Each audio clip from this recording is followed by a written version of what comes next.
Good day, everyone. So glad to have you on a Thursday afternoon in Indianapolis. Not the normal time that we do lives, but I'm super excited to have our guest with us today, whom I'll be introducing to you in just a few moments. Until then, though, a couple things before we get started. If you're joining us on whatever social platform you happen to be joining us from, please go into the comments, say hello, tell us where you're located. We'd love to know that. That would be wonderful.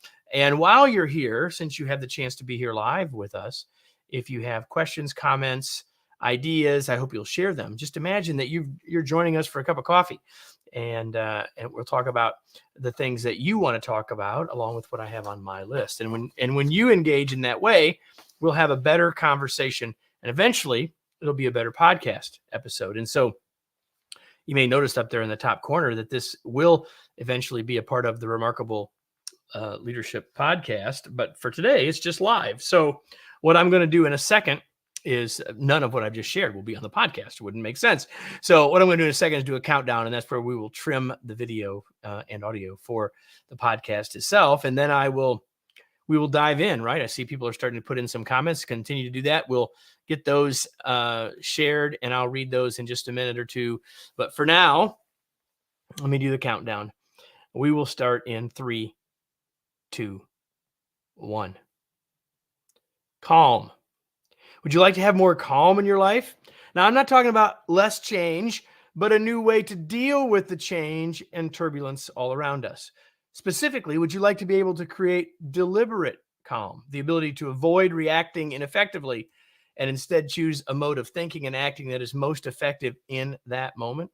Well, if your answer is yes, you're in the right place at the right time. Welcome to another live episode of the Remarkable Leadership Podcast, where we are helping leaders grow personally and professionally to lead more effectively and make a bigger difference for their teams, organizations, and the world.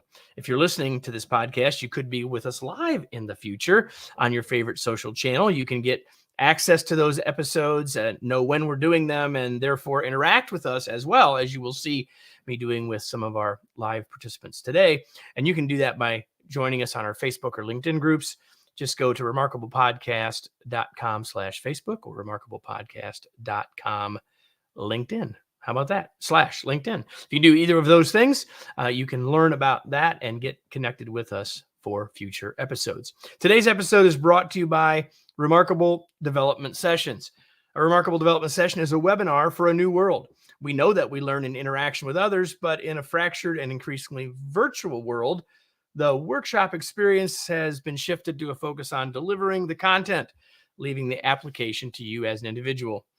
And we think we need to change that. So even if you love learning from webinars, you've probably thought there's got to be a better way to make a webinar better than it is. And if you think that's true and you'd like to join us for what we're doing, just go to kevinikenberry.com/remarkable development to learn more and register for an upcoming session on a valuable skill. And with that out of the way, I'm going to bring in our guest today. There he is, Aaron Smet, who I will introduce to you as he smiles at you all. Aaron counsels leadership teams as they transform their organizations to improve performance, organizational health, speed, and agility. Much of his work focuses on helping large, distributed organizations achieve growth, innovation, productivity, and organizational agility. Aaron, who writes frequently about organizational topics, has published many articles in McKinsey Quarterly and is the co-author of the new book, Deliberate Calm. You heard me use that phrase a minute ago. Deliberate Calm, How to Learn and Lead in a Volatile World. He is a member of the Master Faculty of the Change Leaders Forum and Organizational Agility Forum at McKinsey. And before he joined McKinsey, he worked at several other consultancies as an individual consultant and served as a research associate at the Institute for Behavioral Resources. He has a PhD in social and organizational psychology from Columbia, where he specialized in organizational dynamics, culture, human resource management, leadership effectiveness, and strategic change. And with that, Aaron, welcome. Glad to have you, sir. Thank you, Kevin. Glad to be here. And let's see, we've got people, I won't put them all up, but we've got people from Michigan and Baltimore and Durham and Missouri and Pittsburgh and Long Island and Chandler, Arizona. Hi, Krista. From Indianapolis, right where I am. We got people from overseas as well. We've got people in Canada. put Alpha up here. We can see that from KSA. We've got, let's see, all sorts of folks here, and Washington, D.C. as well. So, Aaron, I'm so glad that you're here. I enjoyed the book. We're going to obviously talk about it some today, but before we dive into that, I'd really like to know sort of what led you to this work. I mean, you didn't wake up when you were 10 and say, hey, I think I'll write a book about learning and leading in a volatile world. So, like, what sort of gets you to this place? What gets me to this place? I would say it actually started in undergrad. My favorite class in undergrad was social psychology. And I asked my social psychology professor in undergrad, I love this class. What can you do with social psychology? And she said, you can become a professor of You social can teach. psychology. You can replace me someday, right? And I was like, oh. So I was like, okay, well, I'm going to dual major in business and psychology. Psychology will be my hobby. And then I'll get a business degree. And so I got a business degree and I got an MBA and I started working. I was like, I actually think this psychology thing could actually be used a lot in business. That's why I went back to school at Columbia. And I've just had a fascination with human behavior from then. And it was really an intellectual curiosity then. It became more of a personal passion as I saw professional and personal challenges of others and experienced them for myself, and realized that maybe I shouldn't just study these things. I should start practicing them. What a novel idea. Exactly. And by the way, if for those of you, if you're here for the first time, I'm going to challenge you to that before we're finished today as well. Absolutely. So, so Aaron, you wrote the book with a couple of your colleagues. And so real quickly, what's the big idea of the book? The big idea of the book is that there's a special set of qualities that allow us to adapt to change better and differently when it matters most. And most of us do not inherently possess those qualities. Our brains are actually wired to do the opposite of what the best thing to do is. But these are things we can learn.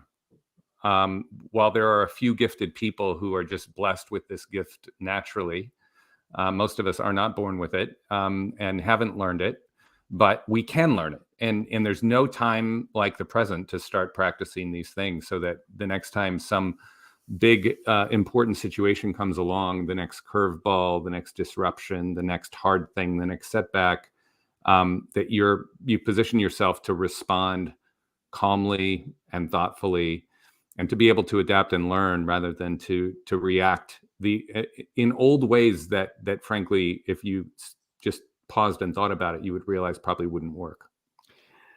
Yeah, that next thing that'll be happening next week or something like that, right? So I'm going to actually read something from the introduction. It's a paradox, I think, and you hinted at it, but I'm just going to read this couple of sentences and then have you comment, maybe add to what you've already said. You write, at the very moment when we most need to break free from our habitual patterns and creatively engage with an unfamiliar, complex, and uncertain situation and choose a new and innovative response, it is that very unfamiliarity, complexity, and lack of certainty that render us unable to do so. Yes. Anything more? You sort of hinted at that before, but you want to say, it really struck me. We call this the adaptability paradox. And maybe I'll start with what sometimes does work in high stakes situations. So a lot of times when the pressure's on and the stakes are high, we get nervous. We get in our own head. We start having self-doubt.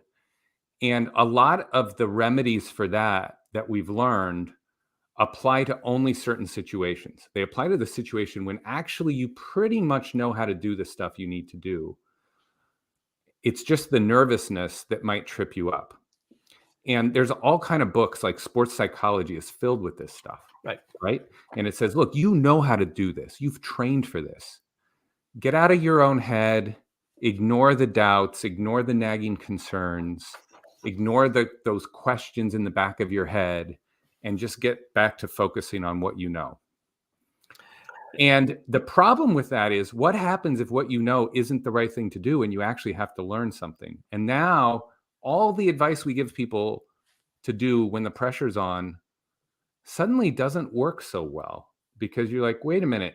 And I don't know if you've ever noticed this. Sometimes in sports, if somebody makes a mistake, in tennis, somebody double faults, in American football, somebody throws an interception, they say it's great to have amnesia in that moment. Forget the mistake, get back to what you know.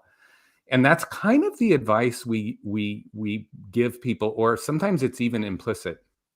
One of the Well, but things the thing you'll is, see, before you go on, yeah, what's going through my head is that, whether it's they threw the interception, they've missed their last 7 3-point shots, whatever it is, those things are relatively, the next one's going to be much like the last one. It's not at all like the situations that we might be facing when the next disruption comes up. That's great advice for the skier and the tennis player and the basketball player and the football player, but not necessarily for us. well, that's exactly the point. I mean, normally when we struggle, we either get into a self-doubt spiral or we go back to what we know. And in truly different situations where you have a curveball and you have to adapt and you have to learn and you've got a new, uncertain, disruptive event, neither of those two things works. And we just don't prepare people well. One of the places I first noticed this was in transformations. And I started noticing how many of my clients really embrace this idea of create a burning platform. And I noticed how in some situations it worked really well. And in other situations, it didn't work well at all. Not because the burning platform didn't work, but because it didn't lead to the behavior change we wanted. And what I noticed was when you just needed people to brute force try harder at what they already knew, the burning platform was great. When you Especially actually if needed they someone to learn, already also know where they have to go next. exactly, That's the thing. Like, exactly. if all we want them to do is to jump off the platform, it's one thing, but that's rarely the situation. Exactly. I mean, if it's like Salesforce, you know how to sell, just go out there and sell more. If you can sell more just trying harder, great. Burning platform, great. But if you actually need somebody to learn a fundamentally new way of thinking and acting, to move in a new place, the burning platform, what I was noticing was just debilitating people's ability to learn. Now, it doesn't have to. Part of this is because we haven't equipped people with the tools. One of the stories we tell in the book that really just exemplifies this so well is the miracle on the Hudson. That's where you start, actually. That's where we start. It exemplifies it so well because everyone else other than Sully did what we would predict most people would do, which is you have a crisis, you have an emergency, you have a high stakes, urgent situation, and you go back to what you know. They have a playbook for when a plane takes off, and shortly after takeoff, there's a bird strike and an engine goes out. There's a playbook for what to do, and everybody was following that playbook. Like, turn around and come back. And Sully had the presence of mind to say, whoa, hold on. Does that playbook apply here? Was Because that we're going to lose one, we lost. we lost both. That whole playbook was written around every scenario that had ever happened, which was one engine went out. In this case, both went out, and it was a whole different ballgame. And everyone was, they're yelling at him saying, why aren't you listening to our instructions? You are not following the playbook. And he had the presence of mind to not do what almost all of us would do, which is we would have jerked hard on that playbook that was already written and that we were trained to do. We would have fallen back on our training. And he had the presence of mind saying, the training I received is not relevant for this situation. I need to, on the fly, reinvent a new playbook that might just work. And the learning is two things. One is most of us are not Sullys. We're not going to do that naturally, but we can learn to be. That's the point of the book. That is a learnable skill that we can practice. And so I want to make a quick observation, then I want to take us where you were leading us. And the quick observation is, and in that case, with a pilot, they have more rigorous, complete, and repeated training than most of us have for our roles. So, So that maybe makes it even more impressive. And yet all of us, as you said, tend to want to lean back into whatever the training is, the experience says, et cetera, et cetera. And yet you say that these are learned skills, that maybe a few of us might be a little more gifted with them, but they're learned skills. So what are the core elements or the core skills of being able to exhibit deliberate calm? Well, in the book, we go through quite a few of them. But we really summarize the core skills into three fundamental things, and they are self-awareness and emotional self-regulation, often referred to as emotional intelligence. Daniel Goleman wrote a great book about that, and that's really about do I understand myself to know what my habitual tendencies are? If I'm going to guard against the bias of doing what I always do I know what I always do under pressure? Right. So I can pay attention. The second is situational awareness. Is this a situation where I'm playing a game that I know well and the rules haven't changed, and this is just another 3-pointer that I need to try to make and get out of my own head and ignore those nagging questions? Or am I in an adaptive zone where it's unfamiliar territory? There's something new and different. I probably can't just rely on what I know. And those nagging questions might be breadcrumbs to the right answer. I can't ignore them. So that situational awareness, we refer to it as dual awareness, being able to connect situational awareness with self-awareness and emotional intelligence. And then finally, learning agility, the ability to learn from experience, willingness to apply the lessons you learn, to be open to feedback, both explicit and implicit feedback. And when you put those three things together, the emotional intelligence, the dual awareness that connects my self-awareness with situational awareness, and learning agility, you really get that quality that's solely embodied.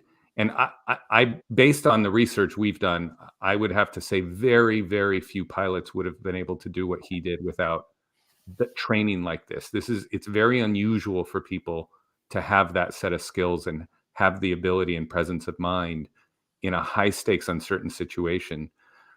But we've piloted this training. It really works. Like, practicing these things can fundamentally help you the next time one of these big situations comes at you from out of the blue and knocks you over.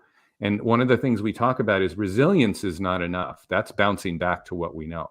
And it's important when you have a setback to be resilient and to be able to bounce back.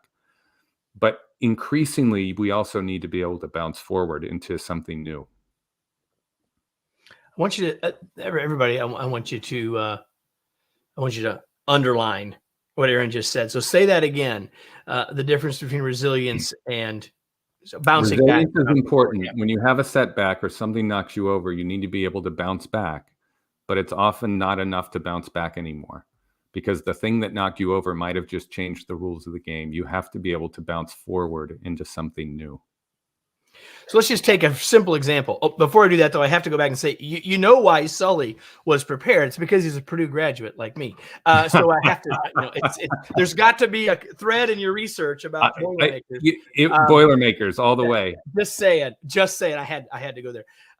But I think that, we've all experienced something in the last 3 years at a global level that relates to what you just said. And that is, we sent people home to work from home because of a pandemic. And so many people want to say, we got to bring everybody back because that's what we know. And we're still dealing with that need to bounce back as opposed to bouncing forward, if you will. Exactly. I think the pandemic was, and this is one of the other things I've written about in some of my articles, is there is no going back to pre-pandemic ways of working. It's also not good to stay stuck in pandemic ways of working. So the only option is to come up with new ways. That's exactly right. Mm-hmm. Yeah, I would agree with that 100%. We've got a lot of people, and there may be some here who say we need to get back to the way it was, and some people say no one ever needs to come back to work and to the office, I should say. And neither of those are probably exactly correct. Certainly not in the big picture. They might be in a given situation, but they're probably not in the big picture. So we'll kind of get back to that a little bit because, you were writing during all the pandemic and that sort of thing. So we can come back to that. But there's a couple other things that really strike me. I mean, we could spend a long time, obviously, talking about the three things you just talked about. But there's a couple of things that I'd like us to talk about for a minute. And one of those is the idea of our personal narrative, because I think that's, you talk about it in the book, and, and I think you title it, What's Your Story? So talk about why that's important in this mix that we're talking about. Well, one of the things I mentioned about the thing you need to learn about is self-awareness and emotional self-regulation. It's very hard to do that very well if you don't really know yourself. And we can take an MBTI or something like that, but those are very superficial. Those really don't tell you that much about who you really are as a person. Personality is much more complicated than what can register easily on those kinds of tests. And it's very important because it also tends to be the things that most trigger our emotions. So my personal narrative and my identity and how I see myself is fundamental to how I see the world. It's fundamental to what pushes my buttons and It triggers. is how you see the world, as it turns out. It absolutely is. You can't separate them. So if you don't know your own story, if you don't know your own personal narrative, and if you're like, well, I don't really have a personal narrative, you may not consciously have it, but trust me, you have it. We all do. Every human has a personal narrative about who they are and where they came from and what's important to them. And if you don't know it, you're a little bit flying blind to what might push your buttons, to how you might or might not react to a given situation. And it takes a lot of your personal choice away. You say, well, my normal tendency is to react this way. Do I want to react that way? Yeah, I do. Or actually, no, the normal way I would react here probably isn't that helpful. Maybe I should think about doing something else. It's very hard to be choiceful and discerning of how you want to respond in a situation if you don't know what your natural behavior pattern is in the first place. And that natural behavior pattern is very much informed by our personal narrative. Yeah, for sure. For sure. I'm kind of picking some spots because I knew, Aaron, that we couldn't, we can't unpack everything in the book. And I'm talking with Aaron Smet, one of the authors of the wonderful new book, Deliberate Calm: How to Learn and Lead in a Volatile World. You need to go get a copy because there's no way we're going to get through all this stuff that's here. So I'm cherry picking a few things, and personal narrative being one of those. Another thing that you talk about is the idea of radical accountability. And there's obviously a thread between the things I'm asking and the things we're talking about here.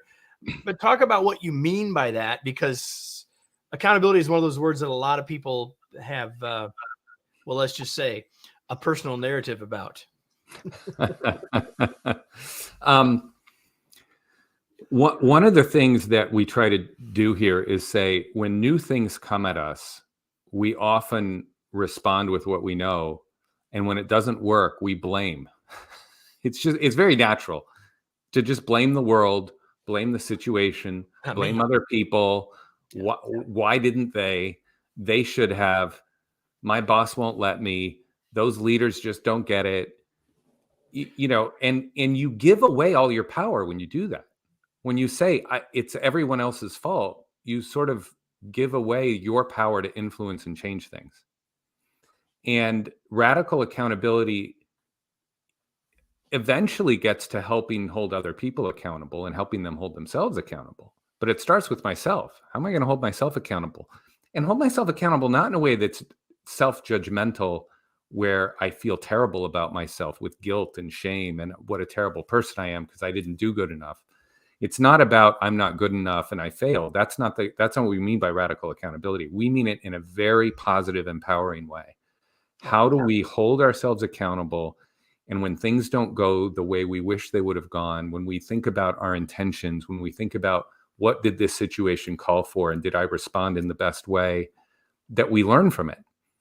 And for us, the authors of the book, the radical accountability is really fundamental to learning, adapting. Otherwise, why would I? It's nothing I can do. Not me, somebody else. I don't need to learn anything. The narrative says And my story said, my perspective, my lens says, I don't have to do anything. I don't like this, but nothing for me to do. It's like the weather. Exactly right. Better next time. Well, sometimes when I meet people and I tell them what I do, and I tell them I'm a psychologist and I help people change, boy, we need you in my organization. I'm like, you do? Well, really? I'm not a psychologist, but I've never heard that. Never, Aaron. Have I heard that. And my then, boss needs to be in your class. That's what I hear. But it's not me. No, other people need you in my organization. Yeah. I don't need you. It's all these other people. If you could come change all these other people, and that's where everyone starts. One of the things that I do with my clients is we talk about change. To senior leaders, I go and say, okay, the most important thing is role modeling. You got to role model the new behavior. And one of the things we found this through experience and quite a bit of research, the senior leaders, most of the time when change doesn't happen, it's because the senior leaders did not role model it. And for years, I've had colleagues along with me saying, is it because they don't want to? Is it a will, a motivation problem? Or is it because they can't? It's a skill problem. And we kept trying to answer it. And it turns out it's neither. It's not that they're not motivated to role model the new behavior. It's not that they're not able from a capability and capacity standpoint. It's because they actually think they already are doing it. Yeah. They're just not self-aware. Yeah. They're like, but I do that. I hold people. It's like, there's no accountability in this organization. I hold people accountable. I mean, Bob has been blowing it for years. I just fired Bob. I'm like, well, what? And you did that visibly to the organization? They all know Bob's leaving. And why did you tell them Bob's leaving? Well, he retired and we gave him a big celebration for how great he is. Well, and so he retired. He got a nice big package. Yeah. Like, well, wouldn't everybody want that? Like, sounds like a pretty good process. I mean, that's not role modeling the behavior you just said you wanted to do. And sometimes it doesn't occur to them. Like, oh, I get it. But it takes a while for people to kind of see that they need to change. So the radical accountability is, how do I start with me and learn and adapt and hold myself not to a bar of what somebody else expects of me, but from what I expect and want for myself. Yeah. And you just said another word that you and I'm confident, although we have just met, that you and I could have a long conversation about. It's that word expect. Expectations, internal as well as with our teams. Another place that leaders often mess up. We kind of got at this a little bit now. There's a chapter near the end about sort of creating deliberately calm teams. Like, obviously role modeling is a piece of this for us as leaders. What else would you say about how we can use these ideas to help our teams? One of the things that happens on leadership teams that have a lot of responsibility, it could be a for-profit corporation, it could almost anything where you just feel like what you're doing is important and you really want to do a good job, and it's not easy, and you're all committed. Along with that comes emotional investment. And as soon as people are really emotionally invested in something, it becomes easy to get triggered. It becomes easy to start to bring our biases into the picture, to not be as objective. And by the way, we don't want to get rid of the emotion. I was going to say, because there's a paradox too, because it's not like we want people to be dehumanized and not have any investment. Like, we absolutely want all those things. We want all those things. But we want to make sure that we're being aware and intentional and thoughtful, and not many times. I do this exercise with team. I'll just give you a little illustrative example. I'll say, so when we're having one of these heated discussions or debates, or there's conflict under the surface, and you start feeling yourself feeling irritated or annoyed or frustrated, what's one of those things that pushes your buttons? And we'll go through and we'll have write down what pushes your buttons. I'm like, great. And when your buttons get pushed, how do you tend to respond? How do you react? And they'll say, how do they think? How do they feel? And what would someone else see you doing? And how might they interpret that? And then suddenly you realize that what do they see you doing and how might they interpret that is often a trigger of one of the other team members. And so we spiral And then you up or just down, whichever you spiral. want to talk about. The whole team, there's a domino effect. It's like pretty soon the whole team is in a reactive, frustrated, irritated, biased, sort of blinders on, tunnel vision, and they don't realize, and again, going back to radical accountability, they don't realize that they're a part of the problem. Yeah. Every time it happens, they're like, oh, here's this team goes again. But you're part of the team. You're doing it too. And they're not aware. The one thing they can control, their own behavior, is the one thing they're not looking at. Yeah. That's really good. Aaron, we're almost done. And there's several, I got 100 more questions I'd love for us to talk about.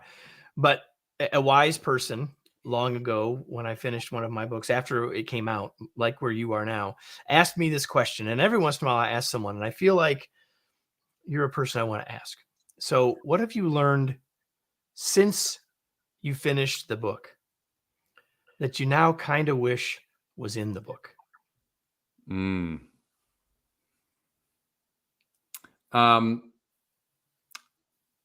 So there's two directions I could go in. One is a very personal kind of life experience direction. That story might take too long. So I'm going to take the nerdy research academic. That's okay. That's okay. Shorter. I read a piece of a really interesting piece of research that was just recently published. And what it said was, if you really want to be creative and innovative, it's super helpful to have a high degree of emotion. Very interesting. Low emotion, low affect is not very conducive to creativity. But it can't be distressing or negative emotion. Positive emotion. It's got to be positive emotion. It's got to be optimism, hope, joy, excitement in a positive way. Those kinds of things. Gratitude, those sorts of things. Gratitude, yeah. And then it said, if you are experiencing distressing emotion, that is crippling of creativity. But this was the thing that I found even more interesting. The typical strategies for coping with distressing emotion, which is to ignore or distract, or to suppress, to just stuff it. Those two things are actually even more destructive to creativity than just being in the distressed emotional state. That being in a distressed emotional state is bad. Distracting or suppressing is even worse. Some people, well, what do you do when something bad happens? And this goes back to, you have to be able to channel that. And they talk about the power of what in the academic literature is called cognitive reappraisal, which is essentially, how can I feel my feeling, process it, and then channel it by reframing the situation? And it seems very Pollyanna. How can I take this crisis and see it as an opportunity? But actually, that's what you have to do. That is what you have to do. Because otherwise you're stuck in the crisis. And that takes us almost full circle back to the whole point of the book. And so I guess we both sort of hinted at it. So one more question before we go into our final couple of more personal questions. And that is, so we've all sort of lived through this crisis, this pandemic thing. And you said, and I agree with you, we can't just try to go back. Can't go back. That genie's out of the bottle. What messages do you have for leaders now, given what we've been through? Like, how can we use that crisis now largely in the rearview mirror as an opportunity for us moving forward? So I think there's two things. One of the most important ones I've already mentioned, which is we have to see this as an opportunity. But the other thing that I think is really important is we have to allow ourselves to grieve what was lost. Grieving, we often associate it with the death of a loved one, but it's actually the loss of anything cherished, anything we feel emotional connection to. And people can feel emotional connection to pets, to places, to events, to experiences. And Places, including offices, by the way. Exactly. And I think we have a collective unaddressed grieving that we haven't processed yet.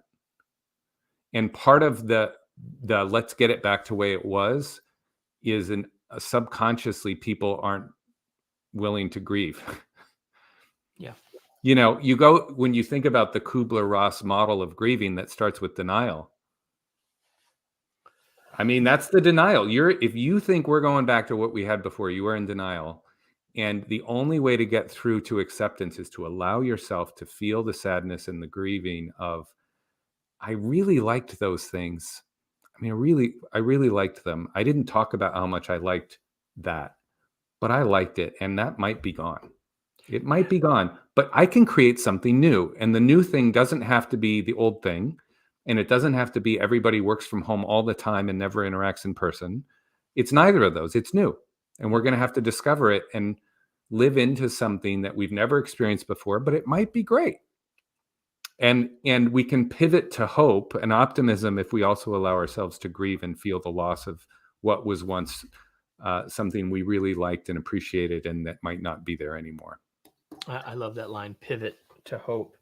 I've got a couple more questions before we go. So when you're not reading research, and by the way, that last research you mentioned, if it's easy to get a hold of, if you'd email it to me, we'll put it in the show notes.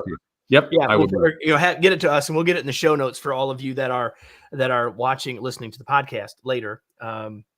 And we'll put it into this event for everyone who's here on the various platforms now live. What do you do for fun, Aaron? I do several things for fun. One of them is cook. I enjoy cooking usually while listening to jazz. Often Miles Davis. He's my favorite musician. All right. Awesome. Very clear, very to the point. And I love that. And I love that we can do two of them at once. So the only thing you knew I was going to ask you is the next question. That is, what are you reading these days, Aaron? What's or something you've read recently? No. I'll tell you what I'm rereading a book that I recommended to a friend and colleague, and she started reading it, and I was like, that was a good book. So I'm rereading a book by Manfred Ketz de Vries called The Hedgehog Effect, which I highly recommend. It is about teams and teamwork and how to.